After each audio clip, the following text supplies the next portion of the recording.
So we want to talk a little bit about business structure today. There are so many options, SCorp, CCorps, LLCs. There's a lot of different ways that we can structure our business. So Joel, just give us some information. Let's climb inside your head for a minute. Kind of some generalities. Otherwise, we could talk about business structure for hours. Yeah. So I'm going to start with the easiest one first. And that's just simply going to business for myself, right? I don't need no structure. I'm just working for myself. I report that type of business on a Schedule C. I haven't formed anything. I'm just, hey, I'm going to go into business. Yeah. Boom, I'm in business. Now let's go up, right, a little bit from that and go to the LLC. The LLCs are my particular favorite, by the way, but they're easy. They're easy to set up. They don't cost a lot. I can set it up just for myself, called a single member LLC. I can set it up with multiple people, maybe you and I. It can be a multi-member LLC. The interesting thing about LLCs is that when they came about, roughly back in the 80s, the tax wonderful people back in DC decided not to write a tax code specific to LLCs. So they are the chameleons of the bunch. I can create an LLC and be taxed as anything that I want. I actually report it to the IRS and say, hey, I want to be taxed as an SCorp, or I want to use the CCorp rules, or I'm just going to use the partnership rules. So you get to define to the IRS which type of rules that you want. That makes them extremely flexible, extremely flexible. So LLCs are really easy to maintain. They're my favorite of the bunch. Let me just ask you real quick before you talk a little bit about some of the other structures. You say I can define that. Can I define that year to year?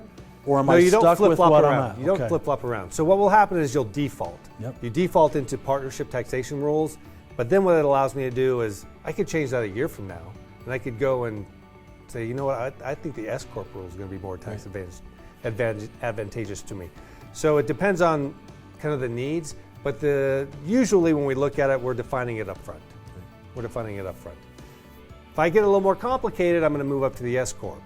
Right? This is going to require me to use payroll as an owner. That's the big defining factor when I decide to use an S corporation.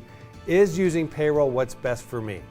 It distributes money as well, but payroll becomes a really big one. If I do not want to do payroll, it's just me, I don't want to mess around with it, S corp is probably not going to be your best bet. And finally, the most complicated is the C corporation. And in my mind, there really has to be a reason to be a C corporation.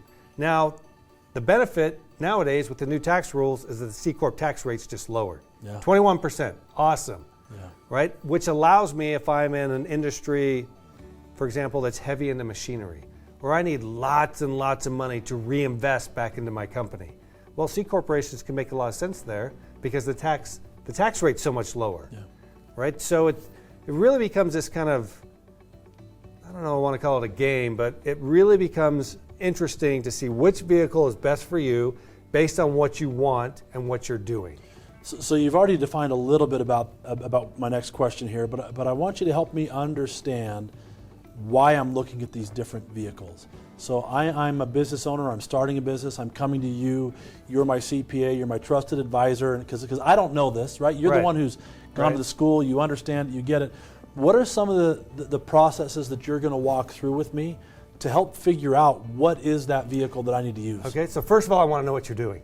I mean, that's kind of a baseline. What are you doing? How are you generating your money? Is it just you, or do you have multiple people? Do you need investors to come in to this group, or are you going to finance everything on your own? Lots of those type of questions to get kind of a baseline of my understanding of what it is that you're doing. Second thing is, how do you want to take your money? Right? Do I want to just use distributions? Do I want to use payroll?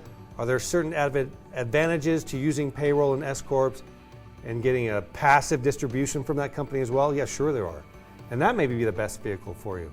So C corp becomes one of benefits, really. Do I need cash to reinvest? Do I have lots of benefits like health benefits, concerns? There are things I can do inside C corps that I can't do in the other companies. I mean, I would have all these lists of questions that I would start going through before I could decide which vehicle is best suited for what it is that you want to do. So it's not as simple as just a quick Google search No, and it figure is out not. what it is, right? People think it's really easy. Oh, I'll just go do this. Well, that might not be right. And so I always like to sit down with someone and have a really in-depth, long conversation about goals, where you think this company is going to go, employees, who you're doing it with. Then we can come kind of do an agreement on which type of company is going to be best for you. It's not just simply, Google search SCorp, boom, that's what I'm going to do. The thing I love about you, and I've seen you have these interactions with clients, is so often you're asking questions that are multiple steps down the road. You're almost playing chess when they're playing checkers. Right. And I see these light bulbs go on in clients' heads where they go, I didn't even think about that. What a great question. And they don't even realize that decision today is going to impact how that happens down the road. And I love watching you do that with clients. Right. So another great example is real estate. Right. I'm going to go buy this rental property. What type of company should I use for it? Because it makes a difference. LLCs are great vehicles for rentals. S corporations, C corps are horrible. They have built-in gains tax rules, and when these come into play is when I need to refinance a property, right? And I don't want to create a situation for yourself where you're being taxed on fictitious income, which can happen with rental real estate if I've used the wrong vehicle. Here's that phantom income, right? and now Phantom I gotta pay income. on it. Yeah. So that's why it becomes so important to sit down and really go through it. I mean, really, really go through what your goals are, what are you doing, how do you want to take your cash, and then put you in the proper vehicle. I think it's so important for all of us to understand that really, truly, the way the tax code's written, there are tremendous benefits for us as business owners when we get in the right vehicle. Right. We've got to make sure that we're in the right vehicle, that we're in the right lane, and so that we can really maximize those tax savings available to us. We know how important it is for you to keep your business running smoothly. Here at Tax Hive, we can help with all of your tax and business service needs so you can focus in on what it is that you do best. Our entire team of experts is standing by, ready to help out. Schedule a strategy session with one of our experts today.